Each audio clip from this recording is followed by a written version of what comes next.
System Studios, large enough to serve you, small enough to care. Hope everyone had a great weekend. This is a Monday edition of the program. We're going to kick it off here in just a second with former Gator Ian Scott. Second portion of the program, we're joined by FloridaGators.com senior writer Scott Carter. But we're going to go to the Titan Tomorrow hotline now, and we're joined by former Gator Ian Scott. Good morning, Ian. How are you, bud? Good morning, Shane. Doing well. How about yourself? Can't complain, brother. It's crazy times. We'll talk about what you got going on now, so all the Gator Nation will know what you're up to these days. But what I like to do with all the former athletes, I go back to their younger days, high school days. You went to Gainesville High School in Gainesville, Florida, a Purple Hurricane. Obviously, you played football, but a lot of people don't know you were a basketball player on their state championship team. Yeah, that's right. We my junior and senior year, we won the state championship, and those two teams we had played together pretty much since we were 12 every year. In fact, my senior year, the other guys from our team from when we were 12, our AAU team, they played for the state championship for Eastside. So we had representatives in two different schools there in Lakeland for the Final Four. From that AAU team we had a pretty special group. So obviously you were the big man in the middle, center. Well, I was the largest guy in terms of width, but I had a couple of teammates that outgrew me from 8th grade to 10th grade. So Gerald Fields actually was probably more what you would consider our center in terms of being the guy that got the ball in the post. I was just kind of a do whatever utility man, whatever needed to be done, I did, except for bringing the ball up the court. That was not my forte. Well, let's talk about football. Obviously, that's what you played in college. Did you always want to play for the University of Florida when you were starting to get recruited, or did you have some other schools that you were leaning towards? Well, as you know, the older I get, the more I actually think about it, which is funny. But regardless of who I was a fan of, I always wanted to go and play football at Clemson, actually, because my dad played there, and I wanted to wear his number 35, and I wanted to play baseball and football. And Frank Thomas did that wearing number 35, so I thought that would be a cool thing because I was a first baseman that I could go and do that at Clemson. That's actually where I wanted to go, but it wasn't the right fit for me. And going through the recruiting process, Coach Spurrier and his staff really gave me a feeling that they were always going to be honest with me, which was what I cared about the most. And it was the right place for me at the time. Yeah, as you mentioned, you played for Coach Spurrier. His staff recruited you. Who was in charge of the recruiting in Gainesville for Coach Spurrier's staff? So my senior year, it was Bob Sanders. The year before, it was Steve Spurrier Jr. when Clinton was coming out. But they had switched, and Coach Sanders had it. And actually, his son had gone to somewhere else. I can't remember where he went to. But Coach Sanders had it, and it was weird because, his daughter went to school with me. She was a year older than me, and we, were friends. And he basically had to stop talking to me when he would see me around because it was not allowed. So, I'd ask my dad, hey, how come all these guys don't talk to me anymore? He was like, well, they're not allowed to. So you got to just, be patient. They're not being weird. So that was kind of a weird deal. Yeah, crazy recruiting rules. All right, so you play for Spurrier and Zook in your career with the Gators. Let's talk about some of the games that stand out to you the most. What's some of the most memorable moments for Ian Scott? I think my first game is always a big memory, being able to come there as a true freshman and be able to come and your jersey's up in the locker room, even though we had the freshman lockers over there. I'm not sure if that was all finished by the time that you graduated, but Spurrier had us over there in the freshman locker room.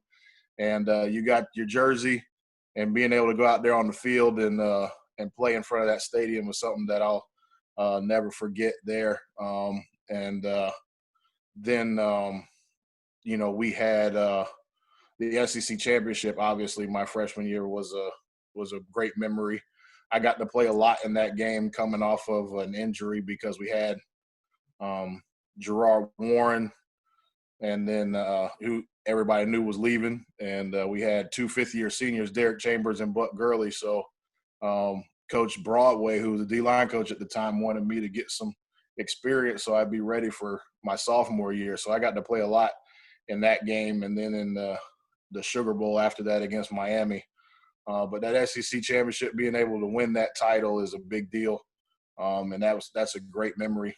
And then there's unfortunately the ones that stand out are the ones where we came up a little short in 2001. We had some great games, but it's hard not to remember those that game at Auburn and the one at home against Tennessee. Those two games stand out for not a great reason, but we played in a lot of big games, and that was a great thing about being a Gator back then is, the games that we played in, they all meant something and, had an impact on the SEC championship race and, being able to potentially play for a national title. And, being able to go 3-0 against Georgia is always nice. Talk about that, Coach Spurrier's last year, because a lot of people when they think of Florida football, they think of the '96 national championship team and obviously the '06 and '08. But a lot of people also say Coach Spurrier's last year, that team was as talented as anyone. And if that Tennessee game hadn't been moved due to 9/11, that Florida probably would have played for the national title. Talk about how talented that team was, and do you rank them up there with some of those teams that won the national title? That year was it was fun. It was bittersweet because we felt like we didn't make the most of the talent that we had. But we had a lot of fun together playing football. You look at that team. Obviously, Rex played in the NFL for a long time, was second in the Heisman. We had Mike Pearson was on that team, that team had a lot of NFL talent on that team that played, for a long time, all over the field. Alex Brown, Andre Davis, myself, Todd Johnson, Lito Shepard, Jabbar Gaffney, Rishe Caldwell, who just recently passed. We had, Ernest Graham, who had a great career. And the two games we lost are the two games that Ernest didn't play in. And a lot of people forget that. But we had a talented team. I can't tell you if we would have been up there. I think, the 95 team that lost to probably at least in my opinion, the best college football team I've ever seen, that Nebraska team. I think they're probably the best team that never won it. That's my personal opinion. So it's hard to say that we were as good as they were, but just the competition at that time. Florida State was a top 5 team. Miami obviously won the national championship. We played Tennessee. That team that we lost to, they were a top 5 team. The competition that we faced, Georgia was a top 10 team. It was relentless, and you have to be at the top all the time, and unfortunately we weren't able to overcome all of those challenges. At Chris Doring Mortgage, they do mortgage lending right, helping home buyers throughout Gainesville and North Central Florida. Call Chris Doring Mortgage today at 352-244-0840. We're speaking with Ian Scott, big defensive tackle, on the Titan Amara hotline. I want to go back to your high school days. You're not just some dumb, big defensive lineman. You were the valedictorian at Gainesville High School. Tell me about that. That's something that as I get older, I'm more proud of probably than I was when I was 18, 19 years old. But we had a unique group there in my class. Some of the classes that come before us, I remember people being stressed out about, who was going to win. It was a big deal to talk about. But in our class, the group that we had, we were all friends, and it was never really a big topic of discussion. My dad obviously taught at the school while I was there. He has a career in education now. My mom is an engineer. She's retired now, but you know, I always wanted to be able to do the best I could in school so I wouldn't get in trouble when I went home. That was really my motivation. And when I got to high school, I wanted to be able to. I didn't even play football until like my freshman year in high school, so I had no idea about getting a scholarship or anything like that. I wanted to do the best I could in school so I could potentially get a scholarship, so my parents wouldn't have to pay for me to go to college. So those are really my motivations, and being the valedictorian was kind of a cherry on top of that. But it's something that I'm proud of now, and a lot more than I was when I was 18. And it's something that, I can always look back on with good memories. Absolutely. Ian, talk a little bit about the differences between the coaching styles of Coach Spurrier and Coach Zook. Well, Coach Spurrier was, he was a lot more, he was a lot more trusting, I think, of us as players, as long as we did what he thought was, as long as we met what he thought was the standard of what it meant to be a Gator. He didn't really bug us a whole lot, especially on the defensive side of the ball. You may have a different experience as a quarterback for him, but defensively, as long as we did what we were supposed to do on and off the field, especially off the field, you were okay with him. And he didn't have a whole lot of rules other than that. Really, was he expected everybody to do their job at a high level, and that was the reason that I decided to go there, because he wanted to win football games, and I'm a competitive person, and that's what I wanted to do. And I appreciate the coach that's going to hold everybody accountable to that. And if you don't meet that standard, then you don't get to be out there on the field with everybody else. And so I appreciated that. That was one of the things that I loved about Coach Spurrier. And I didn't feel like he had any favorites on the team. Like, I think he liked guys, but I don't feel like he, propped anybody up over anybody else. That was my experience. Coach Zook's style was a bit more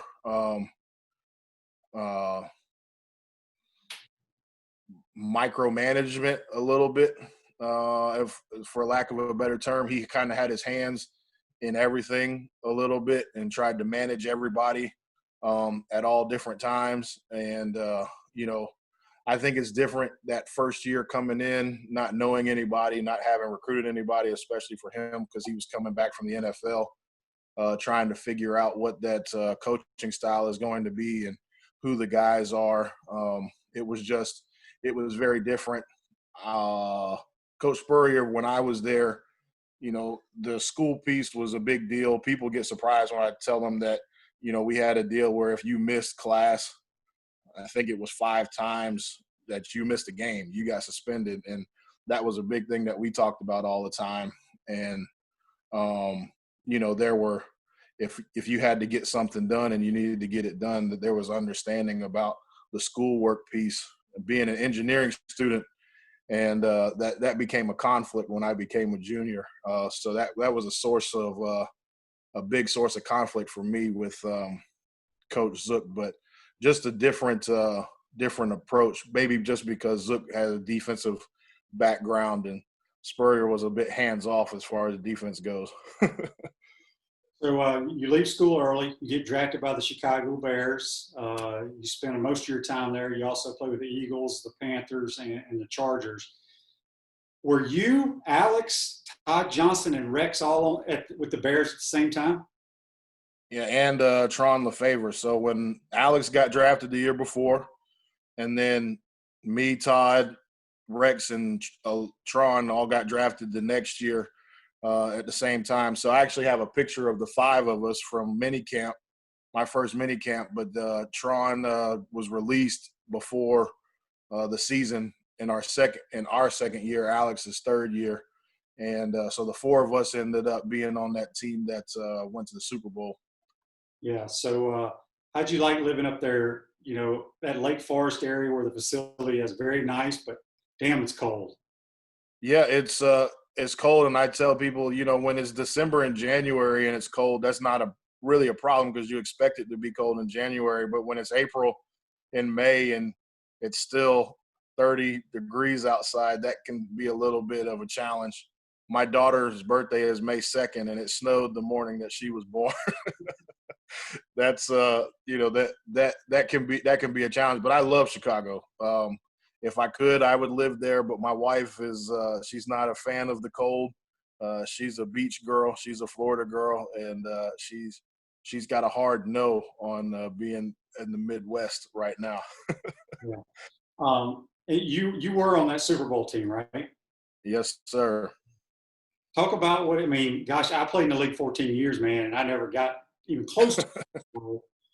And then you get there and you don't win it, but man, it had to be fun making that run to the Super Bowl.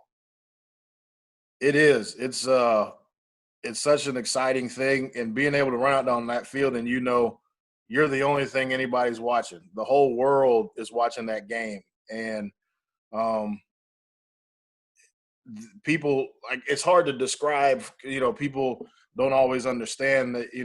People ask, "Well, what's the difference between a regular season and the playoffs?" And I said, "Well, it's hard to explain, but the difference in the game is very noticeable if you're playing it. Like it's hard to put your finger on, but there's just a different level of intensity. Things seem to happen faster. They're sharper.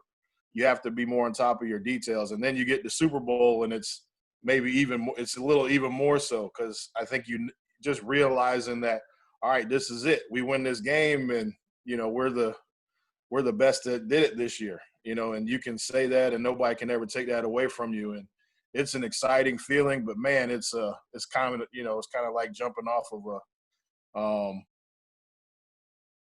just the top of a house, the letdown after, when you lose and they run you off the field and, everybody forgets about you. It's kind of a big letdown when you lose. But it's, I wouldn't trade that being able to play in that game for, the feeling, being able to trade the feeling, even though we lost. I think being able to play in that game and have that experience is, that's a once in a lifetime thing. Refresh your vehicle and your brand with a vehicle wrap from WrapSpot. July is your lucky month at WrapSpot. Mention promo code Shane and receive 13% off your vehicle wrap. Ian Scott on the program right now. Ian, so when you were done playing pro ball, did you finish your engineering degree? I came back to Gainesville, and took me a while because I had taken some classes at Lake Forest College up there when I was playing with the Bears to get those straightened out. But I did get back into school. That was 2010 was the NFL lockdown. We didn't know when football was going to be back, and I had missed the whole year before after getting cut right before training camp. So I was like, well, let me make use of this time by getting back in school. So I did, and by the time that they opened back up, I was already in the fall semester with, having 4 classes after that to graduate. So I went ahead and I was able to finish up. I graduated in 2012. So, for anybody listening who thinks that they're taking a long time, I was on the 13-year plan or something Well, like that. yeah. But I was able to finish, and that's another good thing that I'm glad I was able to do. No doubt. And so you get this engineering degree from this great institution, the University of Florida, and you decide to become a football coach. Well, it didn't happen quite like that. I tried to get in, but graduating in May, there's no jobs available. So I actually went to work for J.P. Morgan in Tampa for a year, and it wasn't what I thought it was going to be. And so then I actually went to work for Michelin up in South Carolina. I lived in Clemson, where my parents went to school, and worked at the Michelin factory in Anderson on the other side of the interstate from Clemson. But I was there for almost 4 years. In fact, I was getting ready to go help Michelin with this new factory that they built in Mexico. I was the senior industrial engineer in charge of the raw material side of the building. All of the manpower and all of the material flow and the budget for how we were going to start up. I was in charge of all of that stuff. And then the opportunity to be a graduate assistant opened up, and it had been 5 years, and you have 7 years once you graduate to get one of those graduate assistant spots, or else you can't do it anymore. So my wife was like, I don't want to hear about you wanting to coach anymore. If we go to Mexico, that's it. You can't, I don't want to hear about coaching anymore. So, Coach Mack and Coach Shannon, without even having any prior relationship, gave me a shot because I was a Gator and because they knew I could get into school. And they gave me a shot when nobody else would. So I really appreciated that. Now, obviously, that didn't work out the way that I thought it would, coming off of 2 SEC championships. But not a lot of people let you get in without having a previous relationship. So that was a good thing. I definitely feel like coaching is where I belong. I ended up probably having more football conversations with my engineering friends than I do now with my football friends. So let everybody know now you're down coaching the UCF Knights. Randy Shannon is the defensive coordinator there, right? That's correct. How do you enjoy actually having to go out and recruit kids and being away from your family and being on the phone all the time? I don't get to travel yet. I'm still an off-field assistant, what they call it. So I do have a recruiting area, but it's really all on the phone. So I'm responsible for the Carolinas and Virginia. So not anything around close to home. But that's not something that I got to do when I was at Florida. I wasn't really involved with the recruiting aspect as much. So it's been a good learning experience for me. And then obviously we've been successful being able to win a conference championship our first year and play in the Fiesta Bowl against LSU and be able to compete even with our backup quarterback on the field. That was a lot of fun. Didn't quite get done what we wanted to last year, but playing with a true freshman quarterback and winning 10 games isn't bad in any league. And so proud of what we've been able to do and accomplish here the first couple of years. And, like you mentioned before we got on, being able to play this year and having a chance to get back into that conference championship position would be good. It's an exciting time to be here. I was telling somebody it reminds me a lot of what Gainesville was like when Spurrier got there, when you guys were, doing your thing and, the stadium was getting closed in and people were excited about Florida football again. That's kind of what it feels like here. So it's an exciting time to be here. So I'm gonna put you on the spot here because a lot of the Gator fans and when UCF had their tremendous run and claimed themselves national champs. How do you think UCF? Because they got some really good athletes down there. How do you think they would compete week in and week out in a conference like the Southeastern Conference? I think we would be able to better than Vanderbilt. I think we would be very competitive. We're not going to come in and win the league right away. The difference in the SEC from a lot of other conferences really is the play on the line, right. And that's what people take for granted. We got a lot of speed and all of those types of things, and but it's really the linemen that you get and that you play with. They're just built different. They're athletic and they're really big, and you don't see a lot of those in our league. But the way that we play, the way that our offense scores points, that stuff is going to be competitive. Coach Heupel was at Missouri. They scored a lot of points. They just didn't stop a lot of people when he was there. So we would be competitive. We would need to build up our lines some more and get, in order to be able to compete all the time, because that's really where the game is, different in the SEC. We held our own against LSU, and they had a different team, but up front on the line, we were able to be competitive, but just consistently. And we're starting to recruit the type of guys and have the type of bodies that we want to be able to compete with those guys when we face them in a bowl game. But being able to get to that level every week is something that you really can't know and prepare for unless you're doing it all the time.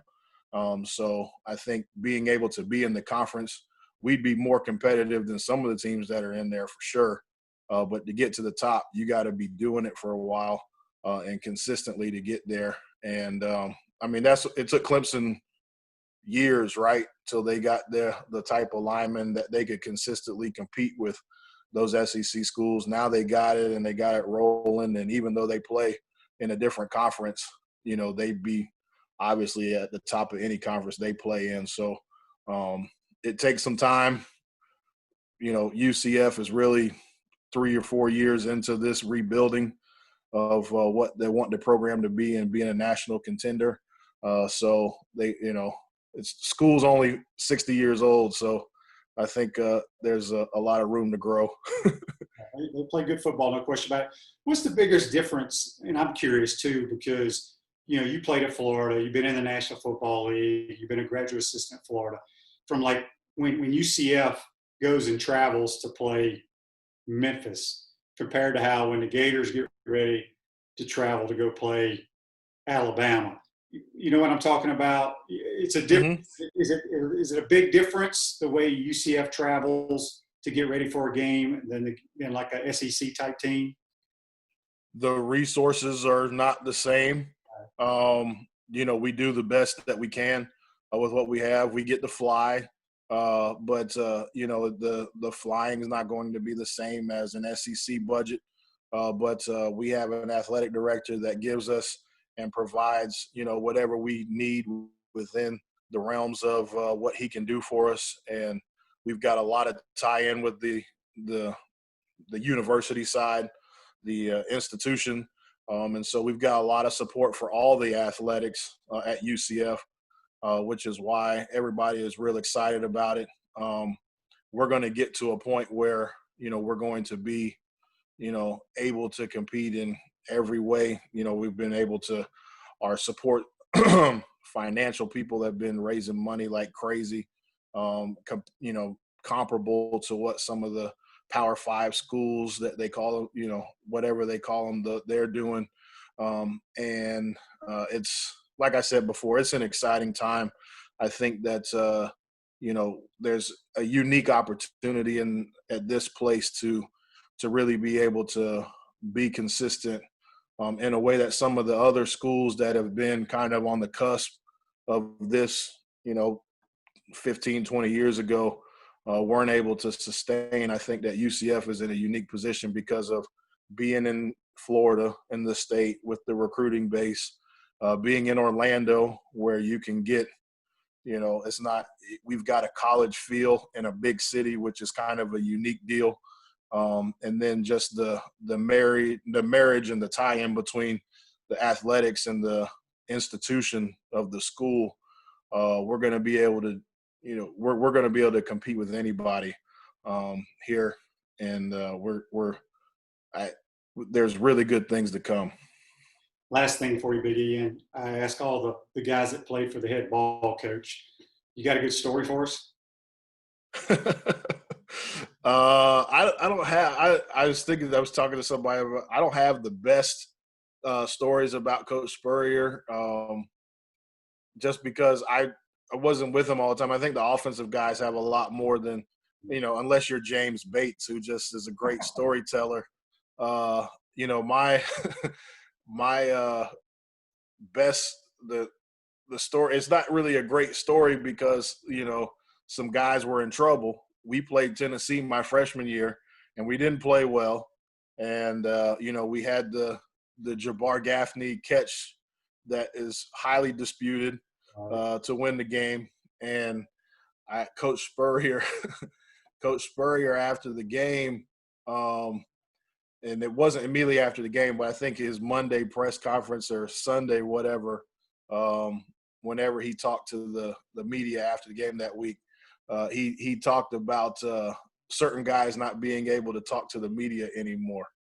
And he came in the meeting and, he called those three guys out. He was like, he said, yep. He's like, you guys, you don't get to talk to anybody anymore. He was like, what you said was not good. And he's like, you got to get permission from me before you talk to anybody else in the media again the rest of this season. And then so that was a funny one, at least for us. And then we had for whatever reason, in that 2001 season at the beginning, Coach Spurrier asked all of the staff to get up and kind of give a little story about themselves and kind of what they wanted to do. And our defensive line coach, who was new, Ricky Hundley, he gets up and he starts to say, his piece. And he says, one day I want to sit in your chair, Coach. And he points at Coach Spurrier, and Coach Spurrier gets up and says, oh, that's enough of that. That's enough of that. Go ahead and have a seat. We're going to move on. It kind of interrupted his little speech. And, everybody thought that was funny too. So just the way that he interacted, I think, was a lot of fun. Actually, now that I'm talking about it, my favorite story about Coach Spurrier, being in Gainesville when I was a senior in the spring, I would go out to spring practice. I would, from school, my dad would actually drive me over, drop me off. I'd go out to practice, and because practices were open at the time. And I don't know what day it was, but Coach Spurrier is out there in the middle of the field with his sleeves rolled up over his shoulders. He's got the bottom of his shirt tucked in his neck, and he's got his shorts rolled up underneath his tights or whatever he's wearing underneath. And he's just standing there like he's sunbathing in the middle of the field. And me and Shannon Snell are standing there, and he looks over. He says, Ian, Shannon? And the way that he does. And he said, what are you guys doing here? It's like, you should be at the beach or something. You should be with your friends hanging out. He's like, you know what? I think I'm going to cancel practice and go golfing right now. He said, what do you think about that? What do you think if I did that right now? And we like, this guy's crazy. Not knowing that he would do that, leave and go to the golf course was not a big deal for him. But that was one of my favorite Spurrier stories. That's him, no doubt about it. Well, Ian, we appreciate you taking the time, man. Hope you and your family are staying safe. We hope we get some football in, and good luck to the UCF Knights we'll be watching. And really do appreciate you joining the program, buddy. Mm-hmm. I appreciate you having me. Good to see you, Shane. Good to talk to you. Yes, sir. That's Ian Scott. Join us on the Titan MR hotline. When we come back after the break, we're going to be joined by FloridaGators.com senior writer Scott Carter. You're watching and listening to Pot Up with Matthew Morton from the Crime Prevention Security System Studios. We'll be right back. Time out! Time out! Hey! Time out! Time out! Time out! There we go. Good. We want to take this moment to thank all our sponsors who keep the show going and pay the bills. Let's give them something to cheer for now. Our gridiron sponsors are Crime Prevention Security Systems, large enough to serve you, small enough to care. Titan MRI, Gainesville's only locally owned and operated MRI facility. Area Rug Masters, your number one choice in Gainesville for all your area rug cleaning services. Meldon Law, where you matter most.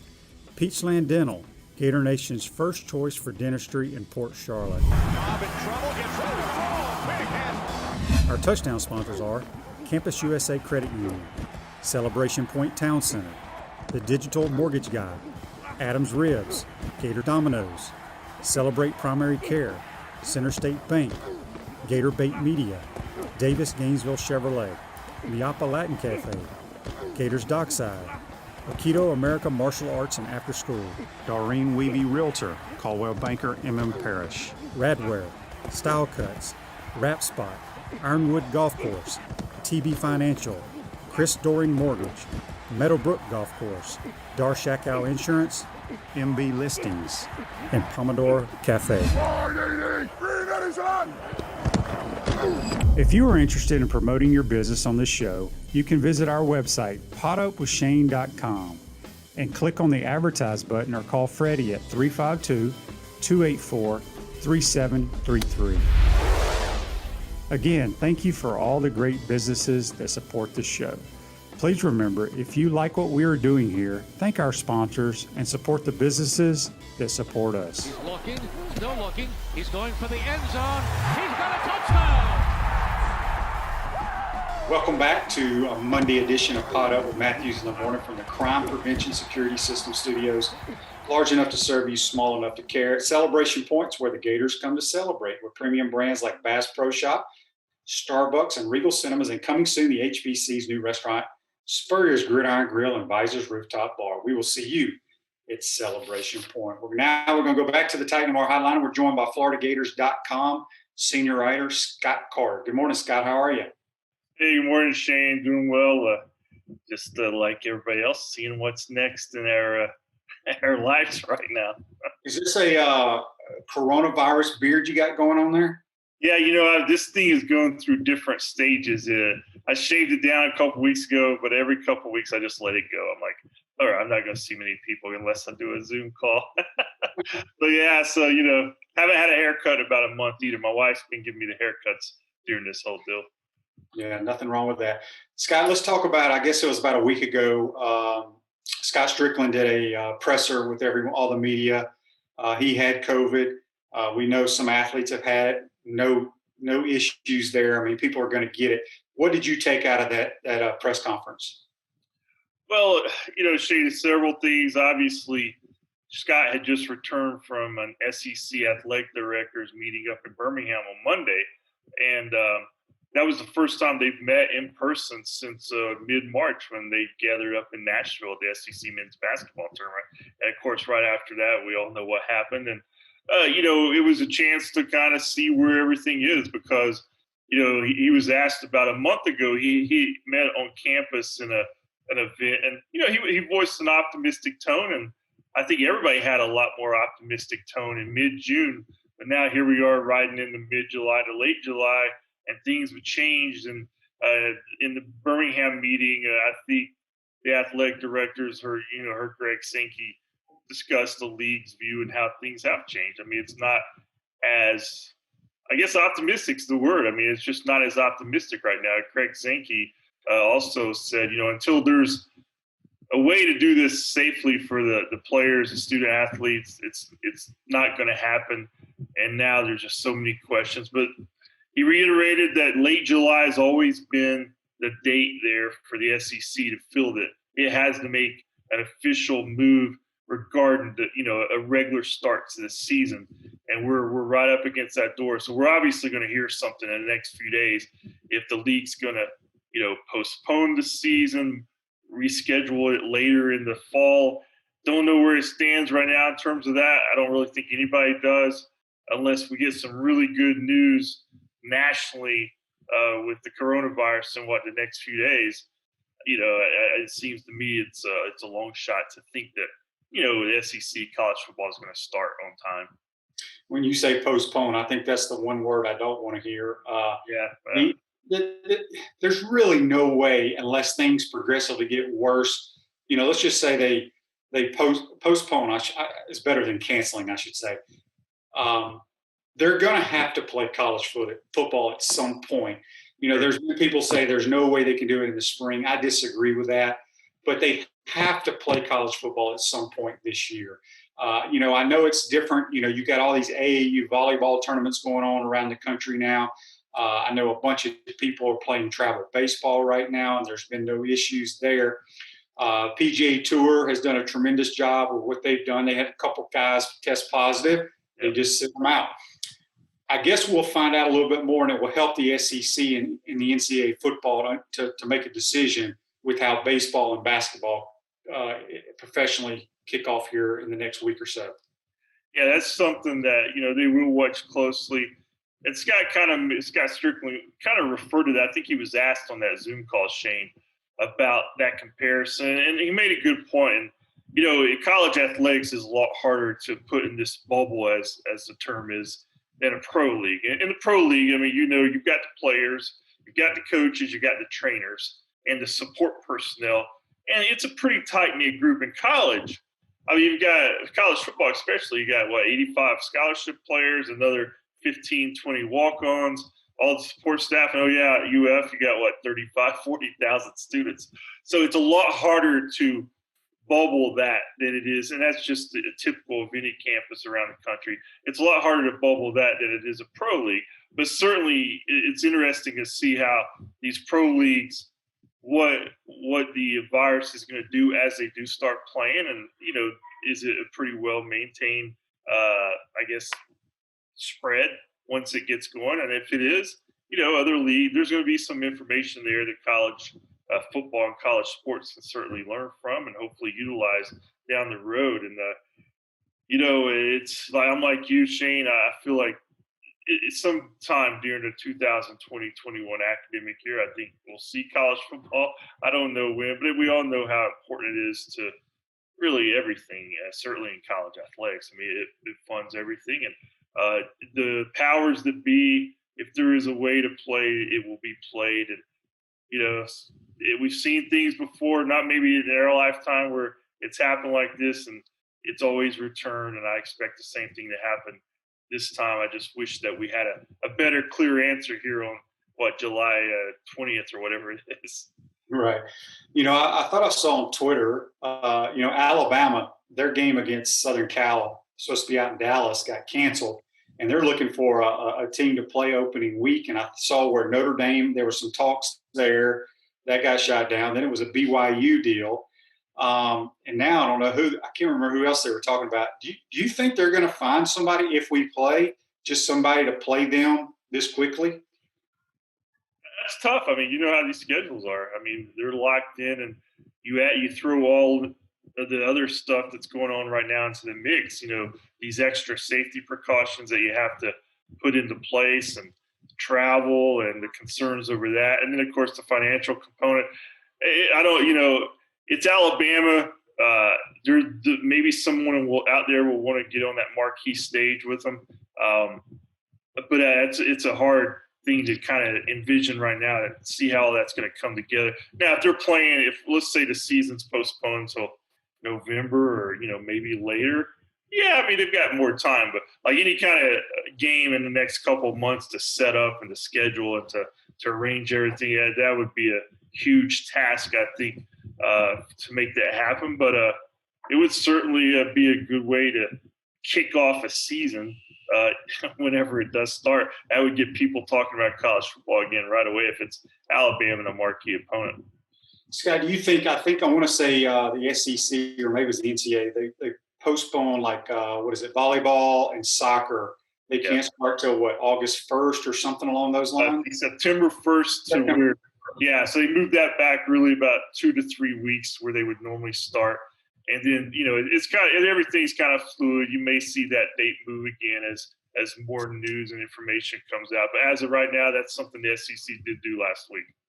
Now, do you think it's a possibility that, I would say, you look at golf, soccer is not nothing like golf, but there's not a whole lot of contact in soccer. Every now and then there is, but you're outside, you're kind of spaced amongst one another.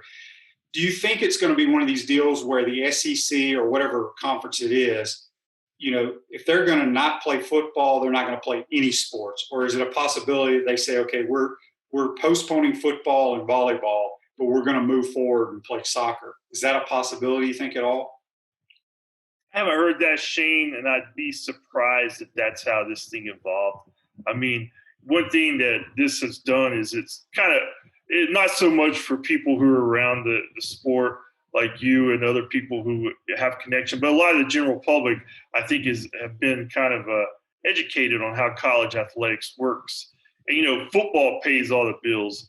Men's basketball chips in. But for the most part, like when the spring sports were canceled at Florida this fall or this past spring, there wasn't really any internal panic at UAA about the financial impact because it actually saved schools money because all those teams travel like football.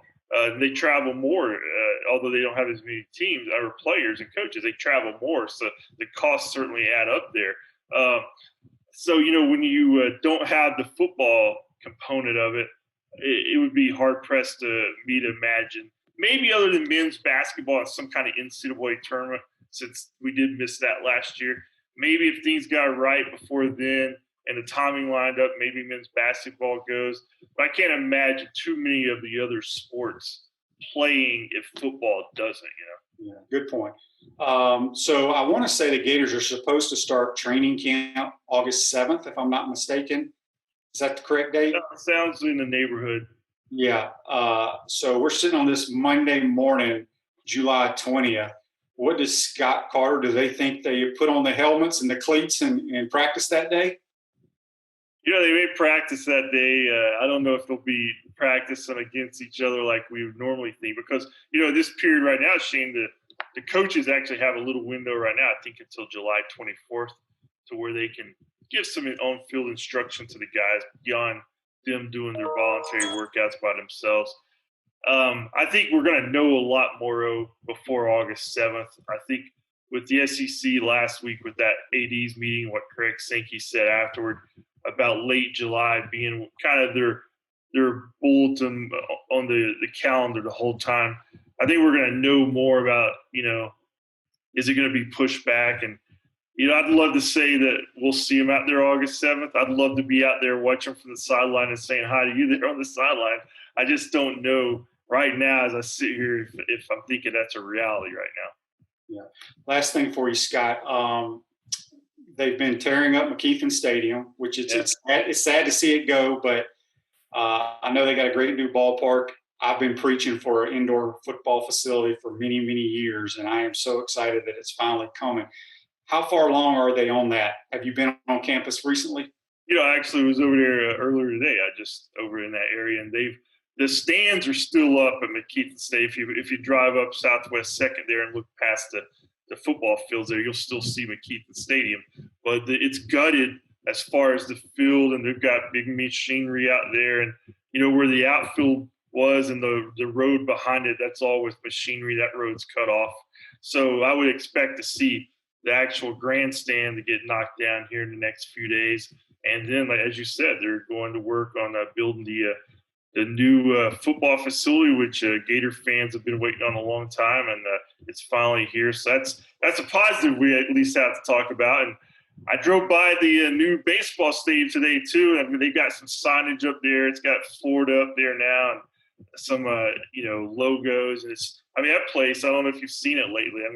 Obviously they could play in it today, but it's a really nice looking ballpark. I think once that opens and things do get back to normal, people will forget McKeithen Stadium pretty easy. They'll love to go there and then see the football facility. So some positives there. Did the UAA sell like the old seats and stuff from the stadium? Yeah, they were having where fans could buy their seats, season ticket folks who'd been there. So that was a cool option. I know some people took advantage of that, just seeing on social media, people picking up the seats. I don't know how many fans took advantage of that, but it was certainly an option. And it's one of those places. There's a lot of memories there. We all have memories. That's what make these places special. Anyway, you remember certain things happening there, and some of McKeithen Stadium will be missed in that regard. But it's nice to see at least the name's going to have a home over at the new ballpark, McKeithen Field. So that'll be a way to stay connected to the past. Well, Scott, we appreciate you joining the program. High school this afternoon, supposed to find out what if they're going to play this year or not. So we're keeping our fingers crossed that high school athletes will get a chance to play. And obviously we need college football. But we'll talk to you in the next couple of weeks. And hopefully next time we talk to you, Scott, we're rocking and rolling and actually practicing. I hope, man. I'm like you. Believe me, man. I'm ready. All right, that's Scott Carter from FloridaGators.com. Join us on the Titan Tomorrow Hotline. We're going to take our final time out of the program. When we come back, we're going to wrap this show up. You're watching and listening to Pot Up with Matthews in the Morning from the Crime Prevention Security System Studios. We'll be right back. Time out! Time out! Hey! Time out! Time out! Time out! There we go. Good. We want to take this moment to thank all our sponsors who keep the show going and pay the bills. Let's give them something to cheer for now. Our Gridiron sponsors are Crime Prevention Security Systems, large enough to serve you, small enough to care. Titan MRI, Gainesville's only locally owned and operated MRI facility. Area Rug Masters, your number one choice in Gainesville for all your area rug cleaning services. Meldon Law, where you matter most. Peachland Dental, Gator Nation's first choice for dentistry in Port Charlotte. Our touchdown sponsors are Campus USA Credit Union, Celebration Point Town Center, The Digital Mortgage Guy, Adams Ribs, Gator Dominoes, Celebrate Primary Care, Center State Bank, Gator Bait Media, Davis Gainesville Chevrolet, Miapa Latin Cafe, Gators Dockside, Aikido America Martial Arts and After School, Doreen Weeby Realtor, Caldwell Banker, MM Parish, Radware, Style Cuts, Rap Spot, Ironwood Golf Course, TB Financial, Chris Doring Mortgage, Meadowbrook Golf Course, Darshakow Insurance, MB Listings, and Pomodoro Cafe.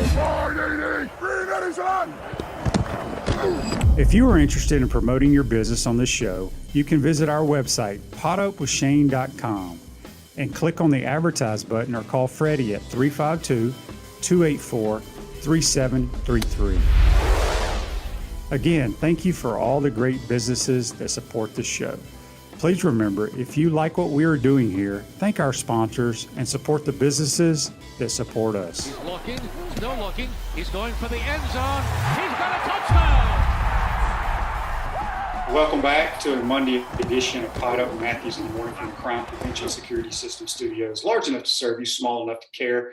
Really want to thank former Gator Ian Scott, who's now coaching down for the UCF Knights, and Scott Carter from FloridaGators.com for joining the program today. Hey, folks, this day in sports is brought to you by Area Rug Masters. Don't fight your area rugs. Take them to Area Rug Masters. With their convenient curbside services, you will never need to go anywhere else. Call them at 352-448-5999.